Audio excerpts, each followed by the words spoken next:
Can you believe it? Before you and I appeared, there were over a dozen human species on Earth.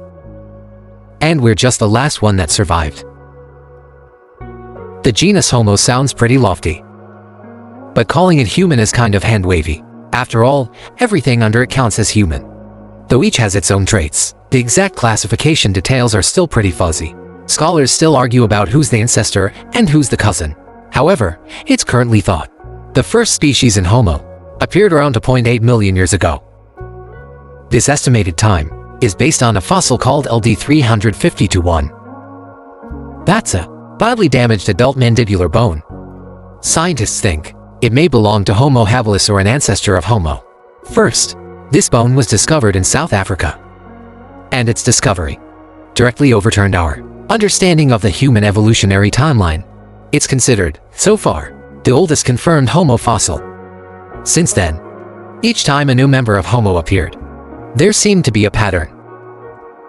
Every generation looks more modern than the last. A bit less primitive, but also more complex and more advanced. In 2015, scientists discovered in South Africa a brand new, highly anomalous Homo species. This discovery once again shattered our understanding of human evolution. Although this species may have existed for a long time, it looks like a time traveler thrown into the modern era. It has many outrageously primitive features. Features you would usually only see in very early human ancestors. Yet it's regarded as one of our close relatives. Let me introduce it to you. This is Homo naledi, also nicknamed the Star People. So far, this species has been found in only one place, and only in a single cave. That cave is called the Rising Star Cave, which is why it has the Star People nickname. All the Homo naledi fossils we currently know have been found only within this cave system.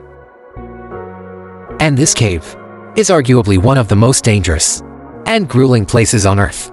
Right from the start, this cave posed researchers a super weird, big puzzle. How on earth did Homo naledi get into this cave? But we'll come back to that mystery later. More importantly now, in this cave, the team found not just a single fossil, but over 15 complete human skeletons. These remains span different ages and sexes. And considering their age, their preservation is astonishingly good.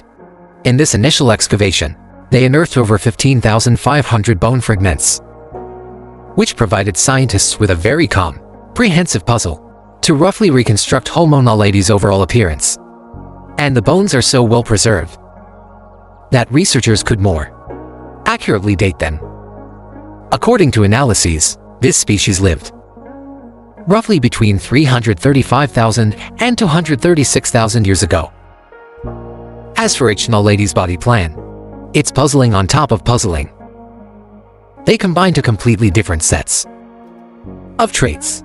On the one hand, their skeletal structure is similar to modern humans, and even to leading characters like Neanderthals. But on the other hand, they have many parts that are as primitive as ancient ancestors.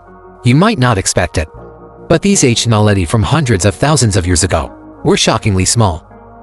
Based on known fossils, their average height was only 143 centimeters, about 4 feet 9 inches. Male or female, they were all on the short side. Not only short, their builds were notably slim and narrow, making them light as a feather. For example, most H. naledi weighed under 40 kilograms, roughly around 90 pounds. That's about 35% smaller than modern H. sapiens on average. That makes them the second smallest humans ever known. The smallest were the Flores people, Homo floresiensis, on Indonesian islands. But to be fair, they evolved in isolation on small islands, a classic case of island dwarfism. But H. naledi, on the African mainland and not marooned, we're still this petite, which is really puzzling. For anthropologists, though, the most shocking thing isn't their petite stature, but their downright perplexing hands. Their wrist structure is actually quite modern. and their thumbs are thick and dexterous, much like modern humans, and even Neanderthals. But the other fingers tell a completely different story. Each is long and curved, a trait typical only of arboreal early hominins. That's right, this design wasn't for holding tools, but for grabbing branches. In fact, Homo naledi's hand anatomy was even more suited to climbing than Australopithecines like Lucy. And Australopithecines are famous for climbing. Looking further down, their ribcage, shoulders, and pelvis are also on the archaic side. Put together, you can't help but think they might be among the most primitive in Homo, despite wrists and thumbs like ours. Their lifestyle seems tuned for spending more time in trees, perhaps because their small bodies made it easier to avoid predators. But if you think they only climbed, you're wrong. They could walk. And very much like humans. Studies show their musculature was robust, with strong adductor insertions, tendons and bones, and well-developed ligaments. All this indicates they were capable of upright walking, truly bipedal. In other words, besides being tree climbing experts, Homo naledi had no problem walking on the ground. And their feet were very similar to ours, with a gait almost identical to modern humans. If you time traveled and saw them approaching from afar, you might think it was your neighbor. This odd combo of scrambling in trees and striding on the ground keeps scientists asking, why evolve like this? Some think they're ancient humans trapped in time, as if evolution paused. But a more grounded explanation is that South Africa was quite arid then. Millions of years ago, Africa shifted from forests to savannas, with fewer trees, more sparsely distributed. So, Homo naledi may have stayed put for long periods, but moved once resources ran out, occasionally migrating on foot. Others speculate that since they were found in caves, their small bodies made them good at climbing, squeezing through cracks and scaling cliffs, and the cave might have been a temporary shelter. But don't forget, in that cave, no human-made tools, hearths, or living traces were found. So whether they actually lived there remains a mystery. To untangle this tree versus ground identity, we turn to a special trait: teeth. Yep, you heard that right, teeth. Though Homo naledi were small, their teeth were quite robust, with ridiculously thick enamel, which runs counter to the evolutionary trend in most Homo, where enamel tends to get thinner. Even more surprising, their large molars are closer in form to early humans. So their dentition is not only archaic, but super durable. That said, despite strong teeth, many individuals' teeth are in terrible condition, badly worn, and riddled with disease. This has scientists guessing that although they were found in a burial cave, they weren't dining on delicacies, but on down-to-earth fare from the ground. You heard right, literally from the ground, where patterns show. Their food often contained grit and sand. This speaks to their diet and hints at their lifestyle. Simple and rough. Interestingly, though tooth shape differs from ours, their arrangement is surprisingly similar to modern humans. Further muddying where exactly they belong on the human family tree. So, you see, Homo naledi, though not very ancient, may even have overlap with us, could rocket up trees, yet walked like modern humans, and ate earthy, gritty foods, with strikingly old-school teeth, while their brain development was peculiar. One last key detail. Judging by their body proportions, scientists immediately knew their brain volumes were also very small.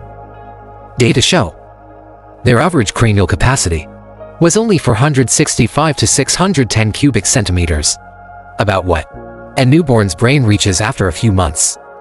In other words, they weren't unintelligent. It's like the system hadn't fully booted up.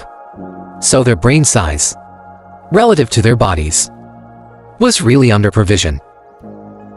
Sounds like they weren't too bright. Right, that might be true. But what came next was startling. Because generally, Homo species with small brains have more primitive brain structures. But H. naledi is different. Their brains look more like those of Neanderthals and modern humans. Studies found their brains had clear parietal and temporal regions, and the postorbital area wasn't so constricted, suggesting a modern-style prefrontal cortex. That raised suspicions that we might be looking at a high-intelligence, small-brained human. From these brain features, they seem to have the potential for language and even tool-making. That said, that's only what it looks like. Whether they actually had language or tools, we really can't say yet. Because in the Rising Star Cave where the bones were found, thousands of bones were unearthed, but not a single tool. No stone tools at all. No fire. Nothing they made. So it's hard to judge whether they evolved higher intelligence. Still, clues aren't zero. Indirect evidence suggests they may have reached Middle Stone Age levels of cognition. Why? Because in the higher latitude Highveld region, Middle Stone Age remains have been found. And in that area, H. naledi are the only known hominins who lived then. So some researchers suggest H. naledi were crazy geniuses. This idea is based on the place they were found, the cave's extreme difficulty. Simply put, the place is absurdly hard to access. Vertical drops, tight squeezes, sections requiring contorted postures.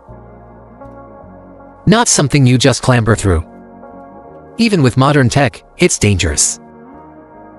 So here's the question: how did H. naledi get in? Some researchers believe they were placed there by their own kind, intentionally buried. If that's true, it would mean H. naledi could navigate dark caves, walk and carry bodies, and very likely practiced early mortuary rituals. Such behavior is seen as a hallmark of complex cognition. If so, they would hold the earliest burial evidence in Homo. Again, this shows a small brain doesn't mean unintelligent. So, in the end, who exactly were H. naledi? Honestly, if you've listened this far, you might be more confused than at the start. Scientists haven't reached a consensus either, but there are four main hypotheses. First, they branched off very early in human evolution, as an independent lineage, possibly as early as 900,000 years ago, maybe earlier into the early Pleistocene. Second, they're descendants of a hybridization event between modern humans and late Australopithecines, a mixed lineage. In other words, a hybrid species. The other two guesses: they may be descendants within the toolmaker line, or a sister species to Homo erectus. From skull morphology, they do look closer to erectus. But overall, H. naledi remains a riddle within a riddle. The whole population is like a shadow in history, blurred and indistinct, half dream, half awake. What's certain is, H. naledi's life was anything but a carefree stroll. Just from the cave fossils, you can tell. Remains of both sexes and all ages suggest that death was something that loomed daily. Worse, Many fossils carry pathological marks, reflecting an environment of harsh seasonal fluctuations, more concretely, from dental growth lines. During development they endured extreme climate stress, with heat and cold alternating, often pushing the group into cycles of disease outbreaks. Winters, in particular, were brutal. Being small, with little fat, staying warm was hard, and they couldn't stand the cold. And you know what? Even today, in the South African region where they lived,